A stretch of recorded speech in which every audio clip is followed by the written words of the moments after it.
Hi, everyone. It's now 3 p.m. Eastern Time. You have joined the webinar on the role of 988 in supporting people with intellectual and developmental disabilities, or IDD. To allow for additional sign-ins past the hour, we will start in a couple of minutes.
Hi, everyone. Thank you for joining today's webinar on the role of 988 in supporting people with intellectual and developmental disabilities, or IDD. My name is Felicia Lopez-Wright, and I'm a Senior Policy Analyst at the Council of State Governments Justice Center. I will be moderating today's webinar, which is hosted by the U.S. Department of Justice Bureau of Justice Assistance, or BJA. To give you an overview of today's webinar, first we will do introductions of our speakers and provide a brief overview of the Bureau of Justice Assistance, the Council of State Governments Justice Center, the Justice and Mental Health Collaboration Program, and the National Center on Criminal Justice and Disability. Then we will get into the content of this webinar, which starts with an overview of the intersectionality between crisis response, disability, and Black, Indigenous people of color. And then we will hear about 988's role in crisis response for people with IDD and how 988 can be more inclusive. We will also have time for questions and answers before wrapping up the webinar. Just some housekeeping items before we continue. Anytime during the webinar, you can ask a question by clicking on the Q&A button at the bottom of the screen and entering your question. This includes both technical and content-related questions.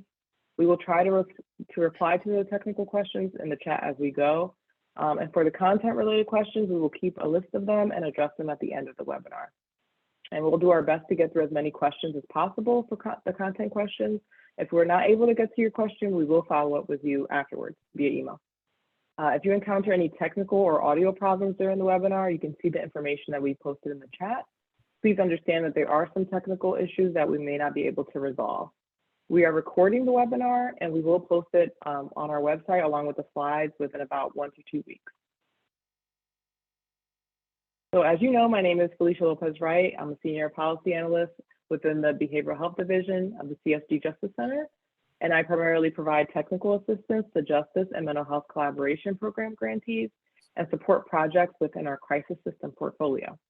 And we're really lucky to be joined by our expert presenters, Leanne Davis and Carleen Ponder. Leanne Davis is the Senior Director of Disability and Justice Initiatives at the ARC of the United States. And Carleen Ponder is the Director of Disability Rights and Housing Policy at the ARC as well. And they are our expert presenters. They are really taking deep dives into this topic for today. I'm really excited to share guidance and information and engage with you on this topic. So thank you again, everyone, for joining today's webinar. Here's an overview of the Council of State Governments Justice Center, or CSG Justice Center. We are a national nonprofit, nonpartisan organization that combines the power of a membership association representing state officials in all 3 branches of government with the expertise of a policy and research team that focuses on assisting others to attain measurable results. And our staff develops research-driven strategies to increase public safety and to strengthen communities. This slide describes a little bit more about our work style and how we strive to reflect the CSG Justice Center core values, which include a commitment to being independent and nonpartisan in every aspect of our work, providing rigorous, trusted, and high-quality analysis, developing practical and innovative solutions informed by data and research, promoting collaboration and building consensus, and being inclusive and respectful of diverse views and experiences. And this is, again, some more detail about our goals. So the overarching goals that guide our work at the CSG Justice Center are to break the cycle of incarceration, advance health, opportunity, and equity, and use data to improve safety and justice. And here's our equity and inclusion statement. The CSG Justice Center is committed to advancing racial equity internally and through our work with states, local communities, and tribal nations. We support efforts to dismantle racial inequities within the criminal and juvenile justice systems by providing rigorous and high-quality research and analysis to decision makers and helping stakeholders navigate the critical and the at times uncomfortable issues the data reveal. Beyond empirical data, we do rely on stakeholder engagement and other measures to advance equity, provide guidance and technical assistance, and improve outcomes across all touch points in the justice, behavioral health, crisis response, and reentry system. The Justice and Mental Health Collaboration Program is a grant program that is funded by the Bureau of Justice Assistance, and the goals there are to help states, local government, and tribal organizations improve responses to and outcomes for people with mental health conditions or co-occurring mental health conditions and substance use disorders who come into contact with the criminal justice system, and support public safety by facilitating collaboration among the criminal justice, juvenile justice, and mental health and substance use disorder treatment system. And here is an overview of BJA. So the mission of the U.S. Department of Justice Bureau of Justice Assistance, or BJA for short, is to provide leadership and services in grant administration and criminal justice policy development to support local, state, and tribal justice strategies to achieve safer communities. Specifically, BJA provides funding to support law enforcement, combat violent and drug-related crime, and combat victimization. Through the development and implementation of policy, services, and sound grants management, BJA strengthens the nation's criminal justice system and restores security in communities. And I believe now I'm going to pass it over to Leanne from the ARC, who will continue with an introduction and an overview of all of the ARC's amazing work within the criminal justice space. Leanne? Thank you, Felicia, and welcome everyone to today's webinar. As Felicia mentioned, my name's Leanne, and I've been working at the ARC of the United States for 26 years, really focused on the intersection of people with intellectual and developmental disabilities and the criminal justice system. And we've been fortunate enough to work with the Council of State Governments now for a couple of years, maybe 3 years, on different webinars, and we're excited to be here to really bring information about 988. So a little bit about the National Center on Criminal Justice and Disability. We are also funded by BJA, and we are now 9 years old. We provide nationwide training and technical assistance for criminal justice professionals and others who are really interested in improving services in this area. We also provide nationwide information and referral. So anyone in the system, people with disabilities, family members, attorneys, law enforcement who want more information on this topic can contact us for support and help. We also provide resource collection and creation. So we've done a number of different publications from justice-involved youth to sex offense issues, some really key topics that the field is hungry for.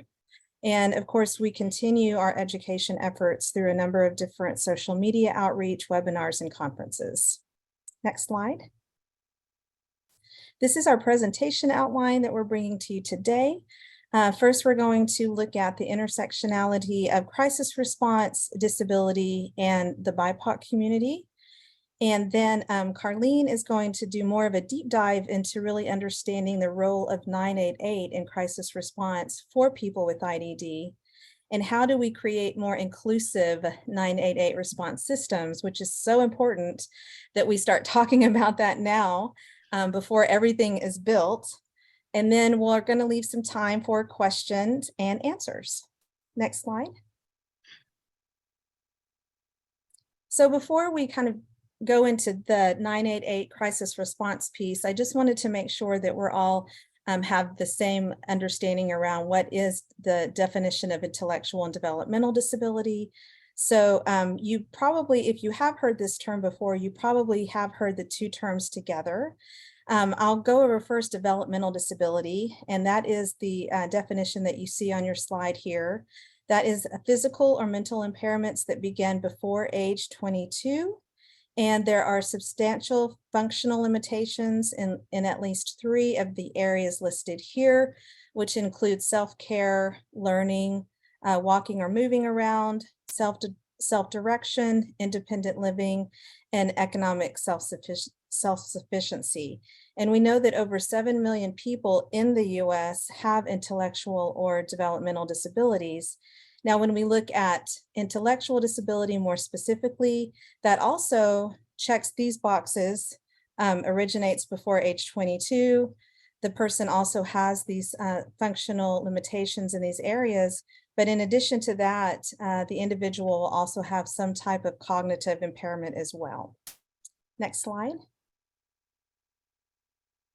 Now, we also know that people with IDD are overrepresented in the criminal justice system. So we just wanted to share a few statistics around that. They represent 4 to 10% of the prison population. And from information from the Bureau of Justice Statistics have found that 2 in 10 people in prison and 3 in 10 people in jail report having some type of cognitive disability. And other data also from BJS has found that people with IDD experience the highest rate of victimization when compared to people with other types of disabilities. So we see that there's also a high risk of victimization. Now, in looking at justice-involved youth, we know that 65 to 70% of youth involved in the justice system have some type of a disability. So that's 3 times higher the rate compared to people without disabilities. Next slide. Of course, key to our discussion anytime we're talking about criminal justice issues, criminal justice reform, and people with disabilities, we want to also focus on the issue of intersectionality. And we wanted to share just some data around that. So between 2013 and 2015, 1/3 to 1/2 of people shot and killed by police in the US had a disability. And this information actually came from a collection of media that we were able to find, how often this was happening throughout the country. But we also always want to remind listeners and other advocates out there that we need to be advocating for data that comes from the federal government, from our police departments around these issues. An American Journal of Public Health article also found that young people with disabilities were 13% more likely to be arrested than their peers without a disability. And yet, when we look at Black youth with disabilities, that figure actually jumps to 17%. Other data found that people with disabilities have an overall 43% chance of arrest, with young Black men experiencing more. So with that data in mind, I'm going to hand it over to Carlene, who's going to talk about the issue of co-occurring disability and bring more of the personal story of someone affected by this issue. And go to next slide, please. Hi, everybody. I'm Carlene Ponder, Director of Disability Rights and Housing Policy for the ARC of the United States. So most of my work involves policy, U.S. federal policy on civil rights issues. So voting rights, housing has to be included in that. And criminal justice, of course, is a large part of civil rights work. And the interesting thing about doing this work for the ARC, an organization that focuses on people with intellectual and developmental disabilities, is that we get to expand the conversation around issues involving law enforcement and people experiencing a mental health crisis to also include various disabilities. A lot of times we don't think about IDD in that population. We kind of lump everybody into, having some sort of mental health impairment as their primary form of identity. But 30 to 40% of people who have IDD also have a co-occurring mental health diagnosis. And substance use disorder is pretty high in our population, estimated to be at about 20% in people with IDD, and also a co-occurring mental health disorder. Mental health conditions in people with IDD may be overlooked because the person may find it hard to describe their feelings or experiences. The signs or symptoms may not be obvious or present all the time, especially if people are more focused on the person's developmental disorder. They may not consider, that the person has a separate mental health impairment going on. The person may be taking medicines that affect their feelings or behavior. It may be difficult to tell if the behavior has happened in the past and to recognize patterns of mental health conditions. And mental health symptoms may be similar to other types of disabilities, such as somebody who's on the autism spectrum disorder. Next slide, please. And, when we think about some of the pretty high profile national news stories involving law enforcement and people who are experiencing a mental health crisis, again, we never really break that down into specific disability. This young kid, this teenager in Illinois, Calumet City, Illinois, Stefan Watts, lived with autism disorder. They used to call it Asperger's, but now it's autism. And, as part of his disorder, he would sometimes have outbursts, and it was hard for family members at times to be responsive or to be able to contain him without outside assistance. And, that outside assistance is generally calling police. And police had been called to this home before. They were familiar with Stefan. And in this particular disturbing incident that ended up being fatal, as I understand it, the officer who fired his weapon, or fired first, actually knew Stefan and had been out to the house on other occasions. This time, Stefan picked up a knife. I'm not exactly sure what type of knife. I think the family described it perhaps as a butter knife or something like that. And the officers, an officer fired, and other officers fired, and Stefan was killed in front of his family.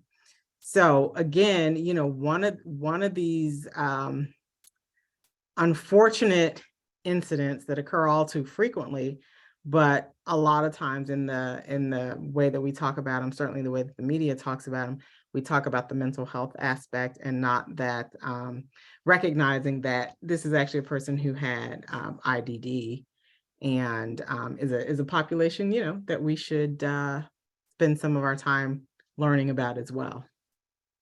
And now it's back to Leanne. Thank you, Carlene.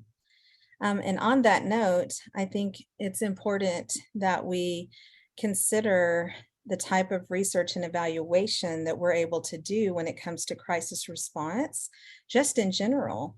But when we think about how often that is available in the IDD population, it's really sparse. And one of the projects that we worked on here at the National Center in partnership with the Vera Institute of Justice was a project called Serving Safely, and it produced this report around crisis response services for people with both mental illness and IDD. And this lit review really showed the lack of research that we have in the field of IDD and criminal justice. And so as we start thinking about collecting data around 988 and crisis response, we really need to be sure to include people with IDD. And this report is kind of a good overview to read, to think about how we can start doing that. Now, this was before 988 started, but just to kind of lay the groundwork and the foundation of thinking about what kind of research do we need when it comes to this population. And next slide. We also had the opportunity to work with CSG on this publication that's called Improving Outcomes for people in contact with the criminal justice system who have an IDD. And this was really a good opportunity to think about where there needs to be more partnerships on these issues. So in thinking about some key steps that communities can do to improve outcomes, one of the key steps was really around developing those collaborations with advocates, experts in the field of IDD, especially people with lived experience and those who've been in the criminal justice system.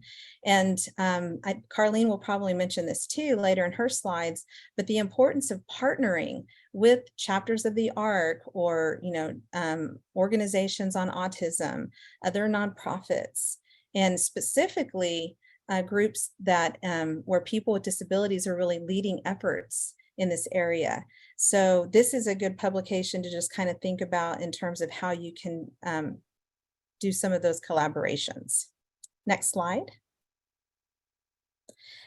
Just a few more resources. Carlene was really spearheaded the effort to have a national online event around the BIPOC community who are also disabled, 988 crisis response. And so we have a link to that if you want to check that out, which is on YouTube.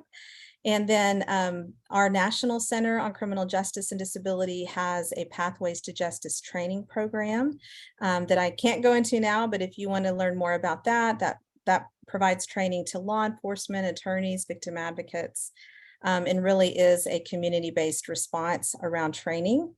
We are involved with another project called the Academic Training Project that is funded by BJA, or the Bureau of Justice Assistance, which is creating a national training called Crisis Response Intervention Training. And we have a link down there. It says coming soon because it's actually going to be released at the beginning of next year, and it will be available on the BJA's website.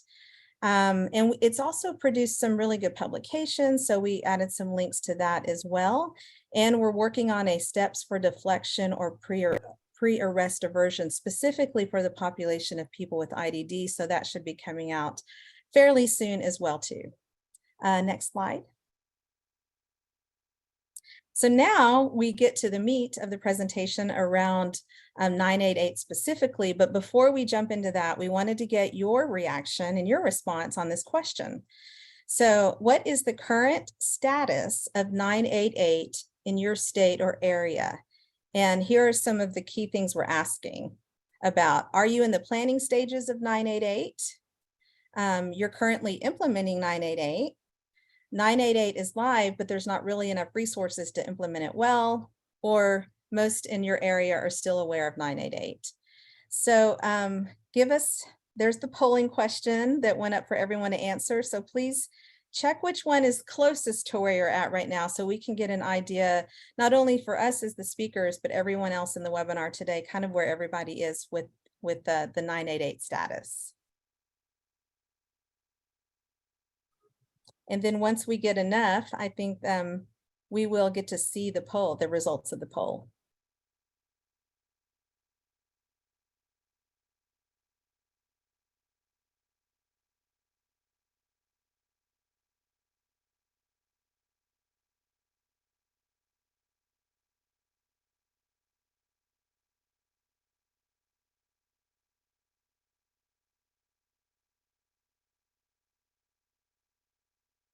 So do we have enough results to show yet? There we go, there it is. So it looks like we've got half and half between you're currently implementing 988 and then 988 is live, but there's not really enough resources to implement it. Still 25% say that most are still unaware. So that's quite a bit. That still are not really having the larger discussion around this. So it sounds like this is a good place for you all to be and have it where we're at today with having this discussion. So thank you for answering the poll. And on that note, I'm going to pass it back over to Carlene, who will really take us more into the specifics around 988 and crisis response for people with IDD. Thank you. So we're going to go to the next slide.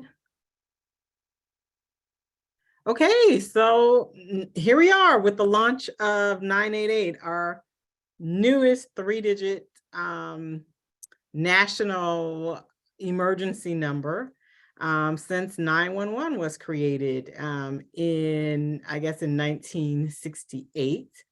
So 988, incredibly recent. So it's not surprising that, it's still being implemented in a lot of places in the country, because the legislation was just signed in October 2020, signed into law by Congress.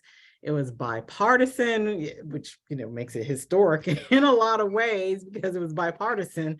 And it's our newest nationwide mental health crisis response number. Before, we had, I think certain localities were using 211 or 311, and some still are, but I think the goal is to consolidate and use 988 as much as possible.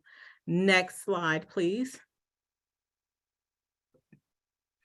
So 988, the federal legislation requires phone service providers to direct all 988 calls to the existing National Suicide Prevention Lifeline, which has been around for a while. But before, it was, I think, a very, one of those long 1-800 numbers that people really didn't remember. You'd have to look it up. And the federal legislation permits a fee to be associated with mobile or IP-enabled devices. States can choose whether or not to levy this fee. The fee can pay for effective routing of calls to an appropriate crisis center and personnel to operate the crisis centers, and other stabilization services that might be needed to directly respond to 988 calls. Some states have implemented this fee, some have not. Others are still considering whether they're going to do it or not. The Substance Abuse and Mental Health Services Administration, SAMHSA, that's the federal agency, says that the hotline has to be equipped to provide specialized resources to high-risk populations. In SAMHSA's description of high-risk populations, I know they included people who were living in rural areas. They included youth, Black, Latino people, Native American people, BIPOC communities, LGBTQIA plus was included in there. And we would like to see people with intellectual and developmental disabilities also included in this definition of high-risk populations. Next slide. So for people who have disabilities, 988 currently serves, you can call 988 using, if you have a TTY or teletypewriter to help you if you're deaf or hard of hearing. You can use your TTY service and your preferred relay service to have access to 988. 988 also offers services through chat and text. I think chat and text might still be only in English, but I think 988 hotline calls are actually available in English and Spanish, but text and chat might still only be English at this point. But I understand that for a hotline calls, outside of English and Spanish, that they're using some sort of interpretation service to help with other languages. I'm not sure exactly what that interpretation service is. I don't know if it's something like a Google Translate or if they actually have the ability to call a service and get live translation at the same time. But I do know that is something that they are now offering. And so they're in the process, they said, of expanding video phone service to help people who are deaf and hard of hearing as well. Next slide, please. So SAMHSA, that's the federal agency, again, that's overseeing the implementation of 988, hasn't directly addressed the unique needs of people with IDD when seeking hotline services. Some things that, hotline operators would need to be aware of, and they'd actually have to be trained on these things because they're very specific, is that if you are talking to somebody and you detect that there's some form of cognitive disability there, you're going to need to adjust the pace of, your conversation, keep themes very simple, limit the number of ideas that are being presented, use basic language. We refer to it as plain language in conversations. But, best practice would be to make sure that this type of awareness training is given to anybody who's going to be answering hotline calls for 988 across the country. And that would include, being able to identify people with IDD as callers, which can be tricky. It can be, you don't always know that you're talking to somebody who has a cognitive disorder, but there are certain things that people can look for, certain clues. Example might be if during the conversation somebody says the group home that I live in, that might be a clue. But these are the types of things that a training and intense training could get into. We would also like to see pre-existing arrangements with specialized services for people who have IDD, because those are going to be folks who are doing the trainings all the time, people who may have, years of experience working with this particular population. And so they won't necessarily have the same types of challenges as others. So there's a program in the state of Virginia called the REACH program, which already operates a crisis line. It's 24/7, and it's for people with IDD. Now it's a longer number that you would have to remember. So it's not 988, but a best practice would be, if 988 operators were already trained, were able to identify somebody with IDD. Once that identification is met, they're able to then seamlessly transfer them over to a program like Virginia REACH, so that they can get specialized crisis counseling. That would be ideal. Next slide. Virginia, again, was the first state in the country to actually pass legislation to fund a 988 hotline. As I mentioned, they've got this REACH program for people with developmental disabilities that's already been in operation. It comes with some other supports. They have some ground support for that program already. They do have some mobile crisis units available to go out and work with people with IDD. They also have some beds available to do short-term crisis stabilization.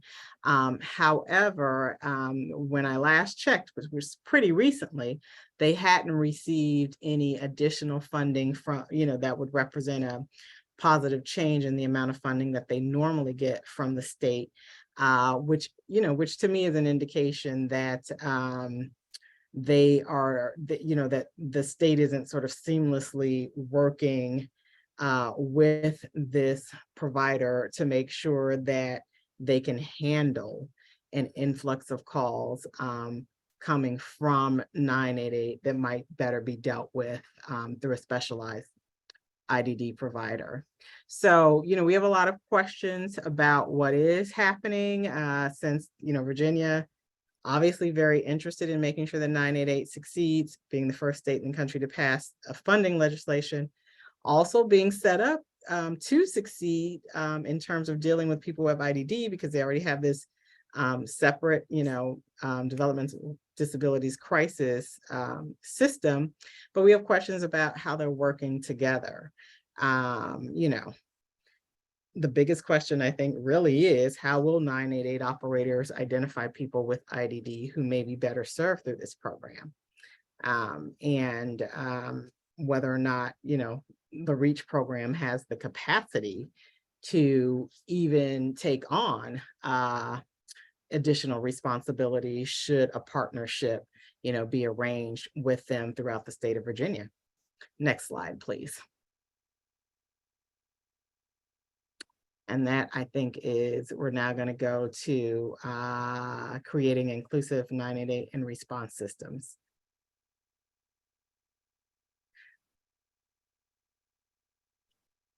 So here's another poll question. Are people with IDD included in 988 planning or discussions in your state or locality? Yes, no, unsure, or there are plans in place to involve people with IDD. So if you answer the poll, that'll provide us with some helpful information as well. We'll give you a little bit of time to answer the poll.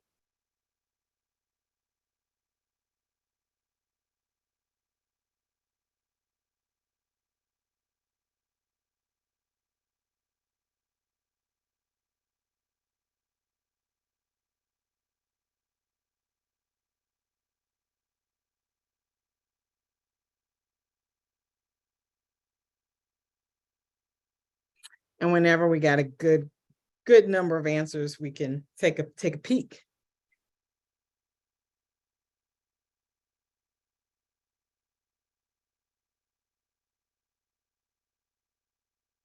Okay.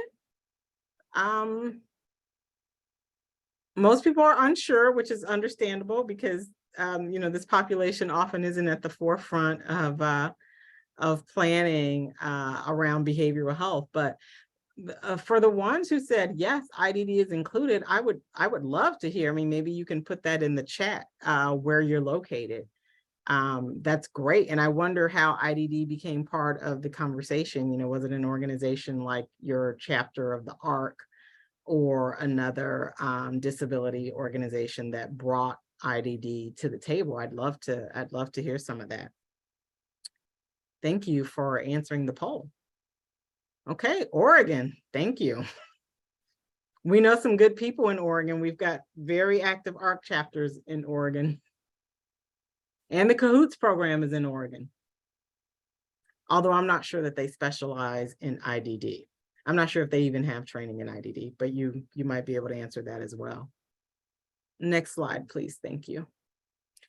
So there are pilot programs being done with 988 in September 2022. SAMHSA announced a pilot program to offer calls and texts and chat supports for lesbian, gay, bisexual, transgender, queer, questioning, and other sexual and gender minorities and youth and young adults. I know that they've got a pilot program with a partner that I work with, the Trevor Project, to help with youth who identify as LGBTQI+. And that is really helpful because of the aspect of cultural competence. Youth in that category are sometimes dealing with issues around, national pressure to conform to certain sexual and gender identities. So I think it's incredibly helpful to have people who are informed on those types of issues taking 988 calls. And, that's great that they were able to partner with that specific provider there. And so again, we recommend for people who have IDD that SAMHSA encourage similar pilots and partnerships with a program such as the REACH program. And I saw in the chat, somebody had put in, I think they were staff with REACH perhaps.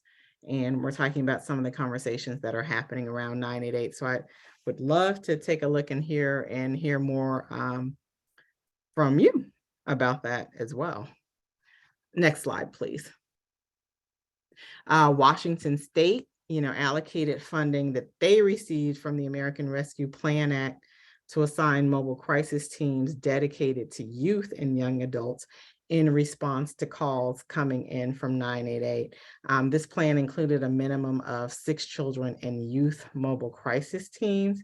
That is a fantastic resource, a great way to dedicate resources to a specific high-risk population, and a population that needs cultural competency, people who are equipped to work with youth and young adults specifically. Such a resource could also serve youth and their families with disabilities. When we think back on a situation with the young man, Stefan Watts, who was killed by police officers in his home, perhaps having a mobile crisis unit that was competent in working with youth with autism and other types of developmental disabilities could have given that family a different outcome and preserved the life of their loved one. Next slide, please. So our recommendation is absolutely to partner with an IDD provider to access specialized hotline assistance, and don't stop with just the hotlines. We'd like to see the mobile crisis units also for people with IDD and other disabilities. That's really important because sometimes it can be hard for people who have IDD to actually receive mental health care. Sometimes mental health care providers do not feel equipped to work with people who, somebody might have a form of autism disorder where they are nonverbal. And in that case, there could be a mental health provider that just feels that they are not equipped to work with that person. So it is really important to have people who are specialized and trained in working with this population. So for special consideration of BIPOC youth, Black, Indigenous people of color, and youth, particularly those that are involved in state care, foster care, something like that, youth with disabilities, we recommend that you take a look at one of the panels that we held as part of our National Crisis Response Conference. For people with disabilities, there are just certain issues that come up around youth that we may not think about in other contexts. For example, the issue of mandated reporting and being careful to make sure that more harm is not being done to families, sometimes due to systems that can be really inflexible. Next slide, please. SAMHSA states that improving cultural competency is a key factor in the ongoing development of 988. For us, we'd like to see that include cultural competency around IDD as well. Another big issue, though, with 988 in general is that people of color may avoid calling this number due to potential law enforcement involvement in crisis response calls. There was actually a report from a federal agency called the National Council on Disabilities that highlighted incidents where phone calls to the previous Lifeline number, so the number before it was shortened to 988, had resulted in welfare checks because the hotline operator dealing with the caller thought that maybe the caller was a harm to themselves or to somebody else.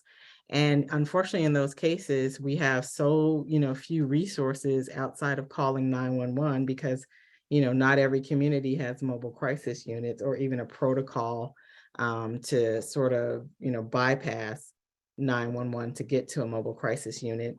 And armed law enforcement has shown up and things have gone awry for people. People reported losing their jobs because cops would show up at their workplace to do a welfare check. A student reported being forcibly taken to an ER, and then on top of that, being sacked with an ER bill. A few days later for care that she didn't think she actually needed or even received in the ER room. So, these are things to definitely be aware of. We've raised them with the company that operates the Lifeline, that operates 988. And we hope that they are really putting a lot of emphasis on training their crisis call responders on these issues around the use of law enforcement to respond to people in mental health crises. So next slide, please. 988 launched nationwide in July 2022. So it is, you can call this number now from anywhere in the country. And I know that earlier in our poll, people said that their localities were still implementing 988. And what that probably means is that you have a local crisis center, call center already that was already taking calls. And now they're integrating with 988 so that they can get calls routed from, the national number. And that also means that those local crisis call centers need more staffing, which means, they need more funding, because as this number grows in popularity, we can anticipate that there will be more calls coming in to the number. So. In fact, SAMHSA did report, since the number launched, they reported a 45% increase in overall call volume, and also an improvement in answer rates and wait times compared to a year ago. I mean, that's the other issue. If you're having a mental health crisis, obviously you don't want to call a number and then, sit on hold for 10, 15 minutes. So that's an issue as well. Congress proposed federal legislation aimed at increasing funding for 988 and building additional wraparound services into that, such as mobile crisis teams. There was legislation from Senator Baldwin and Collins, so it would be bipartisan. You have a Democrat and a Republican on this legislation, called the 988 Coordination and Improvement Act. And in the House of Representatives, the Mental Health Justice Act, which was sponsored by Rep. Katie Porter, actually passed very recently. I don't know, what's going to, I don't think the Senate actually voted. The Senate didn't vote on it. And now that, the election is over and we have new representatives in both the House and Senate, I'm not sure, where that leaves this type of legislation, other than to say, for those of you who are interested in seeing some funding for, further, call crisis services, to please, keep abreast of these things and find out what's going on with your senators and your representatives. Next slide, please. So these are the questions that we have about 988. How are callers with IDD being identified? Is there a mechanism to identify callers with IDD? And I think the answer to that would be no, unless you've got really intense training in order to, it'd have to be nationwide. It would have to be at all their call centers on, how to identify this particular population. And even then, even with the training, it can still be very tricky. I know it can be tricky for the folks at Reach who do this, all the time. Of course, they have a leg up in that, if you're specifically calling their program, you've probably already identified as somebody with IDD. But what forms of training have taken place to help hotline operators identify such callers? From what I understand, it's taking place in certain localities, but I don't know that there's anything uniform. I don't think that SAMHSA has given any sort of uniform guidance.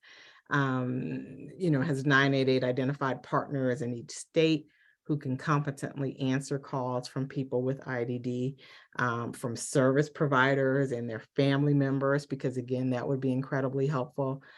Stefan Watt's family might have been able to call this number and to have gotten some resources had that been available. What about data collection? Are there data collection points for the 988 hotline and, identifying how many people with disabilities are calling? Are they being served? How well are they being served, with the current 988 operation? And also, how often are calls involving people with, not just with IDD? I'd like to know how often are calls involving people calling 988 being transferred to 911. And of course, IDD would be a subset of that. But, important things to know as, we talk about this number and promoting it as an alternative to 911. And I think that is the end of my presentation. Thank you so much, Carlene. and Leanne. This was fantastic. We've gotten a lot of questions, which is nice, and we'll have plenty of time to answer. So if anyone else had any other questions, please share them in the Q&A box. But I'll just ask the questions, and then Leanne or Carlene, you can both jump in as you see fit. So our first question is, how do we get parents in our community to understand that police will respond with violence, even if they know the person? Parents want to focus on things like registries and introducing their adult children to local LEOs, which I'm not sure what LEOs stand for. You probably do, but that was the question. Yeah, I don't mind starting with that one because I think it's a great question and I appreciate whoever asked that. One of the things we talk about at the National Center about registries is that sometimes it can seem like that is like the answer, to this issue of people with disabilities in the criminal justice system. And we actually did a publication that I can put in the chat here in a minute that gives it more of a people an understanding that it can't be the answer to all of the issues and challenges in communities around this. And that registries in and of itself, even though it can help officers identify if someone may have a disability, that doesn't solve the issue of does the officer have training to know what to do once it's even identified. So sometimes I feel like we jump the gun a little because registries do seem to be very popular across states. And it seems like every time I turn around, there's another one, and it's all in good effort, right? Like we're trying to do something to help identify so that the more that officers have information, hopefully the better they can respond. But without that training, and not only training, but really a deeper understanding and appreciation of the disability community. So really knowing the disability community, having opportunities to bring people together around the proverbial table, and if possible in person, now that COVID hopefully is past in some ways, that we can have more of those interactions of people with disabilities and law enforcement so that there can be a deeper connection there. And then I think maybe there'll be a better understanding. But so much of this is just, oh, look, it's, you find something on the internet, or this is happening here or there. And we're not necessarily doing that deeper level thinking around, how is that really addressing the core issue? So I think if there's any way to do that, like I mentioned through our Pathways to Justice, we create disability response teams, which kind of provide a vehicle for that to happen. And a lot of times that's not happening. So getting coalitions together or multidisciplinary teams that really kind of give the community an opportunity to have these discussions with officers, I think that would help. Carlene, did you have anything to add on that one? No, thanks, Leanne. Thank you so much. And yes, so important to highlight that the need for stronger coordination across the community, with the community and law enforcement. The next question, how can you avoid situations where a person with autism is having a meltdown in public and is assumed to be having a psychotic break and then taken to a mental hospital because they're not taking medications for psychosis? The hospital setting is very triggering and physically unsafe. The person with autism just needs help leaving the situation that triggered the initial meltdown. They don't have family or caregivers to contact.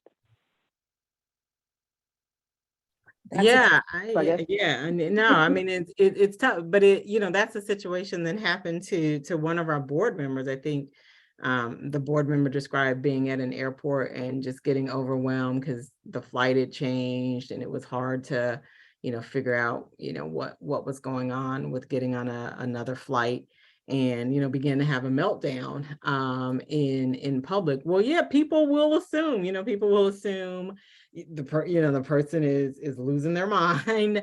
And unfortunately, sometimes once law enforcement, gets involved, the assumption can be that the person is on drugs and behaving erratically. And, of course, racial bias and use of force with people who are Black and other people of color with law enforcement continues to be a major concern. So, we advocate for, I do policy work. So at the policy level, we advocate for certain solutions. Again, making sure that we have mobile crisis units available, and not just we need them available, but, then on top of that, we need to make that just part of what we do when there's a need for a first responder. I mean, imagine if Stefan Watt's family could have picked up the phone and decided, if they were going to call for law enforcement or if they were going to call for a mobile crisis unit.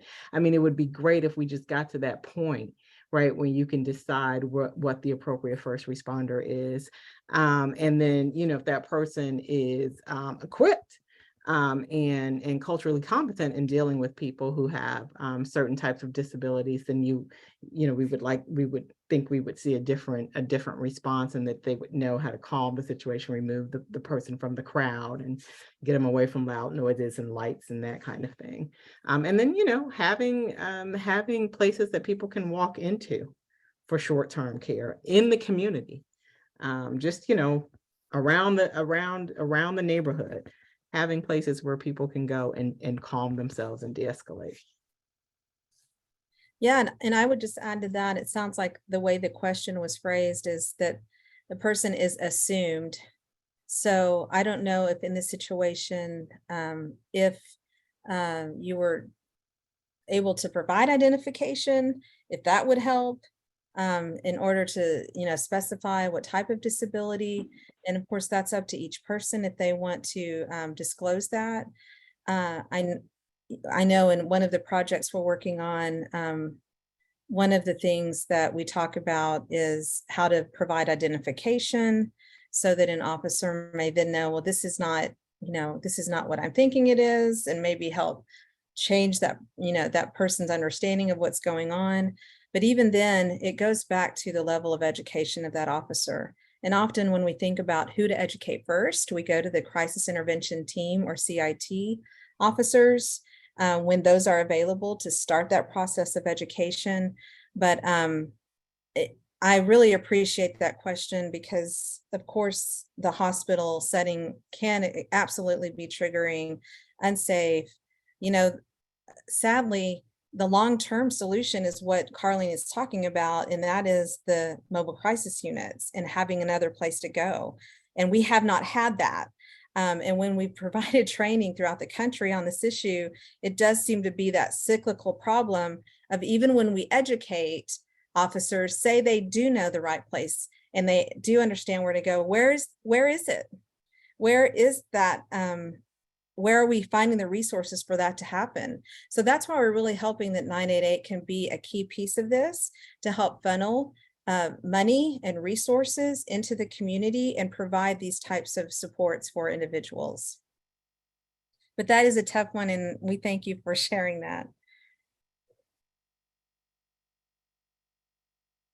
Thank you.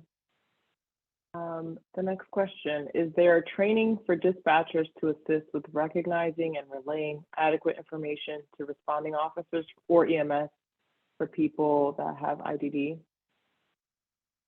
Yeah, another good one, and I'll take this one since that's what we're doing, is providing training specifically to law enforcement as one segment of the criminal justice professional groups. And we have actually had dispatchers come to our training before. Now, we don't have a specific module on dispatchers, although we are looking at that because it's been such a question and there is quite a bit of interest in that.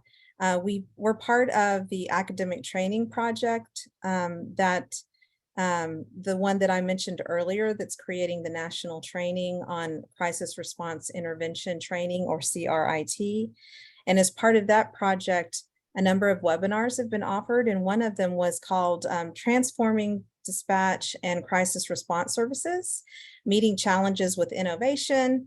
One of the speakers on that webinar was the Albuquerque Police Department's IDD training for telecommunicators.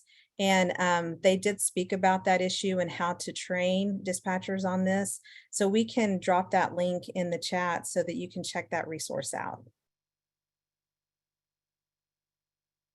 And I'll work on that while I'm trying to answer questions. See if I can Thank do you, two Leanne. things at once. Yeah, thank you so much.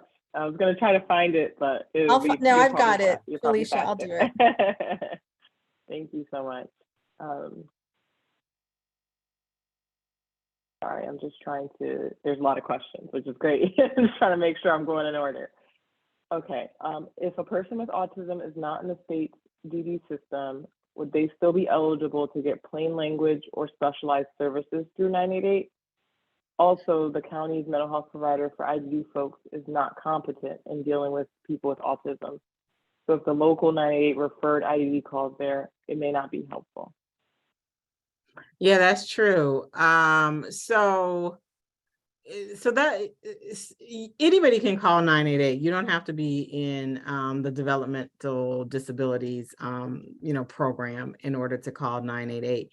But like in a place in like Virginia, where there is a 24/7 crisis line already for people who have IDD, you can already call that crisis line. You also don't have to be in the DD system in order to get services from them. But they probably want you to be later on, to sort of help with continuum of care. No, but so you don't have to be in either. You don't have to be registered in a specialized system in order to get care, but it would be easier, I guess, to recognize somebody who has IDD if you knew in advance that they were part of the state DD system, only because it can be hard sometimes. Somebody with autism doesn't necessarily, just talking to them, and especially over the phone, may not give you what you need to be able to identify them as an autistic person. I mean, they might have to self-identify. Actually, the person just said, sorry, because it says anonymous, the person that asked. No, they said, no, I meant autism or IDD special services from 988. So the 988 doesn't offer, like, there are no specialized services. 988 is like just a crisis line that absolutely anybody can call. They don't have any specialized services. They have pilot programs where they can connect you to groups who are culturally competent. So, ideally what we would like to see is that they connect people with IDD who identify as having IDD to a group like the REACH program in Virginia, since they are specialized. So we'd like them to have that capability. We don't know, I don't think that they have done this, at least on a national scale. They have not done this, but anybody can call 988. Okay. And it seems like the person is trying to clarify. Again, I'm saying person because it says anonymous on my end. If you can send us your email, just so maybe Carlene and Leanne can follow up with you. You can either drop it in the chat, or our contact information will be at the end. We don't want to dismiss your questions, but or your follow-up, because I know you're trying to clarify. So please send us your email, and we'll definitely connect you with Leanne and Carlene, and they can follow up with you with some more guidance. But thank you, Carlene. Leanne, did you have anything to add to that question? No, Carlene, you did great. Thank you. Okay. We have a question here from Amanda. Have there been conversations in regards to implementing the 988 mobile response to remove police from the situation, so physical interventions or force is not used for individuals within this population or those with serious mental illness who need intervention? Well, that is what I would like to see happen as a policy person. We've certainly had conversations with Vibrant, the organization that runs the 988 hotline, about this issue. They're aware of the criticism that 988 has received in the past, or the earlier version of 988 has received in the past, because of the potential involvement of law enforcement. I think what they are currently saying is that they are working with their hotline operators, the ones who they train, to make sure that they are not over, utilizing or calling 911 in instances where it may be premature or unnecessary to do so. the real problem is that if you do have somebody who presents on a crisis call and maybe they are threatening suicide, is that hotline caller, has a responsibility. They have a fiduciary duty to notify an emergency responder. But the real problem is that we really only have one emergency responder, which is 911, which is armed law enforcement. And so it would be better policy, like I said, if we were able to create an additional first responder system that didn't rely on armed law enforcement across the country.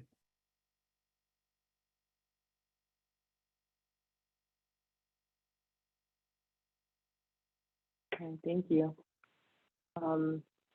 This question goes back. There's two questions that are similar that I'm going to combine here, and this goes back to the other question about, a person that has IDD feels triggered in public and has an episode, and it's misunderstood as a mental health psychotic break. And you had mentioned about using an ID or trying to assign an ID, and maybe some alternatives to that, because maybe there's concerns about, police maybe thinking you're pulling out a weapon, or confidentiality and like disclosure and all those concerns. So are there any other maybe examples that you've seen from other sites or folks or that have shared ways that they address that? Leanne, you want to? Yeah, I mean, I think, Carlene, when you and I've talked about this, like with Black families, for example, they don't call police, they call on someone else they know that can assist, that's in their circle of support. We've kind of had to create, and this has happened in the disability community, where you have a plan of action before something happens. So prevention is number one, like what is your plan if this happens and you don't feel safe to call police? Who else is in that circle of support, so you know what to do? I think the hardest part in that very first question is if there is no one. And we do know that this happens, people with IDD who may be able to live alone in the community, but they don't have family that they live with. And who's going to believe that person, or how do they reach out? How do they get that community? So in my experience in working with people with disabilities over the years, it's really trying to build a community around that person, at least having, very similar to when we're talking about supporting crime victims with disabilities, having a safety plan, what's going to happen? What step one, step two, how do we make sure that I feel safe, that the person with a disability feels safe, and that there's going to be some type of response to that situation as well, to law enforcement and others who were involved. So that, to me, that is like one of the most important things, is connecting people with disabilities to peer advocates, self-advocates, people who are really interested in this topic, and looking at how they can support each other around these issues. And of course, we've been seeing that happen in the mental health field. And we recently were on a webinar related to peer support and how important that piece is. So, hey, plugging, to create systems where we can have paid peer support specialists who do this work in crisis response that have IDD, as well as people with mental health disabilities. So really building out the system more. We don't have it yet, but that's really where we're wanting to go. Yeah, we just have to get to a place where it is expected that a first responder, whether they have a gun and a badge or not, who is dealing with somebody who is clearly, having some sort of emotional or mental health crisis, is expected to respond in a way that is that is aware of that person's state of mind, being fragile at that particular time, and one where they are expected to utilize every resource and not just, unfortunately, what they often are trained to do, which is to subdue, with force. So we just have to really look at how we are telling our first responders, that they can interact with people. I will just quickly mention too that we've done some work internationally, and for example, in the UK, they have legislation where when a situation happens with a person with a disability in criminal justice, our law enforcement officers, then an appropriate adult is called out to make sure that that person's rights are protected, that the communication is there. So there are other countries that are addressing this and that are much farther ahead than we are on this topic.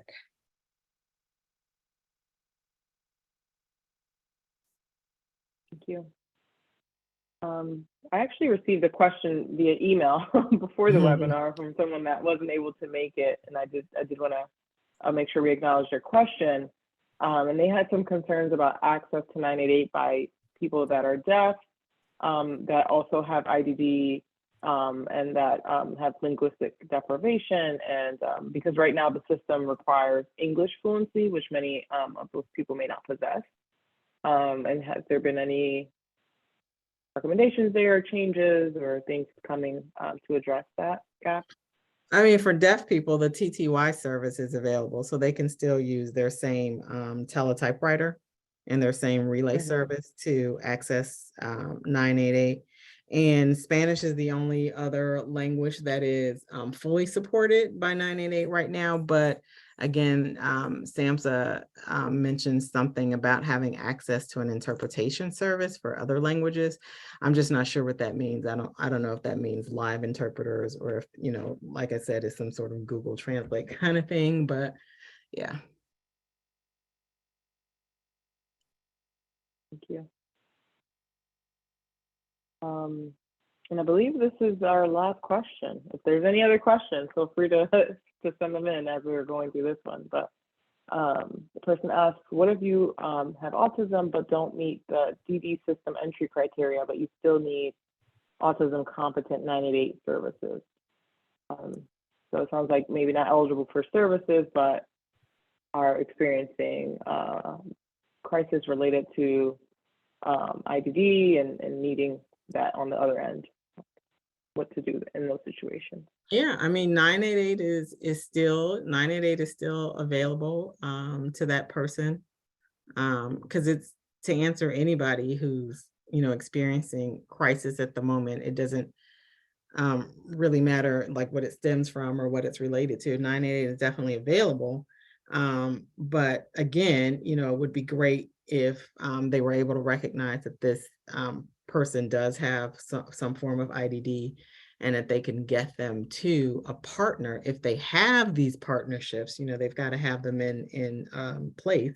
But if they have these partnerships and they can put them over to a program like the REACH program, you would still be able to talk to somebody on the phone, still get, those emergency crisis services on the phone. And like I said, in Virginia, they have mobile crisis units that are just for people with IDD, but there's not a lot of them. And I don't know that I don't think every state has that. So yeah, and I think a good question to go along with that is not only can you get to 988, which Carlene answered yes, but I think the long-term question is then what can you be connected to through 988? So that goes to the question of if you qualify for services, and that's the same kind of challenge we have already before 988 came about. If you have a disability where you just a little bit over the qualification line for that, then what? And so for example, we have 600 chapters of the ARC nationwide, and about half of those are advocacy only. So they're not looking for a specific cutoff. You can go to a chapter and ask for support and help, and that chapter would be able to help you. So there are places that you can still do that, but in terms of tapping into like the federal support, that is where it's really difficult. If you don't have that diagnostic criteria in order to tap into those services. And that's exactly why we have to look at building up the community support, the peer-driven supports, these other areas that don't necessarily have to always rely on that money, and that we can see how we can put more investment into communities and into the hands of people who understand this issue the best, those who are living it.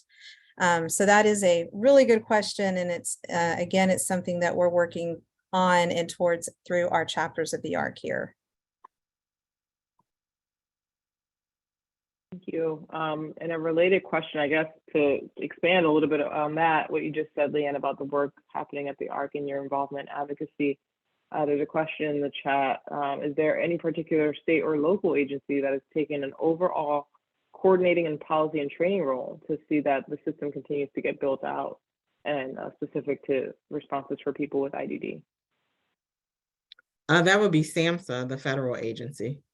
And, we would just have to sort of put pressure on them to make them aware of the need to make sure that they're being responsive to people with IDD. And when it comes to the state and local, what we're hoping to do, and in fact, looking for potential funding here to do, is think about how we can support the local community through our chapters of the ARC to know how to have these conversations with the planning committees and those who are doing this work. Because if you don't have the understanding about what's going on with this, and for so long, everybody was looking at each other going, okay, now what, but we're kind of slowly inching our way to where there is more information available in certain pockets that we can get to. And we want to really empower advocates wherever you are, to know what is missing, what needs to, that's why Carlene brought up those questions that we're asking around IDD. And there are little pockets of that where that's slowly happening. And it's usually through places like your local ARC chapter or Autism Society or other places that are really kind of digging deeper into this. So I think just encouraging you to look at who in your community maybe is already doing criminal justice reform or looking at this issue more broadly, and then asking about 988 and what's going on in their community right now. And of course, always feel free to reach out to Carlene and I as well, as we're really trying to provide as many tools and resources as possible.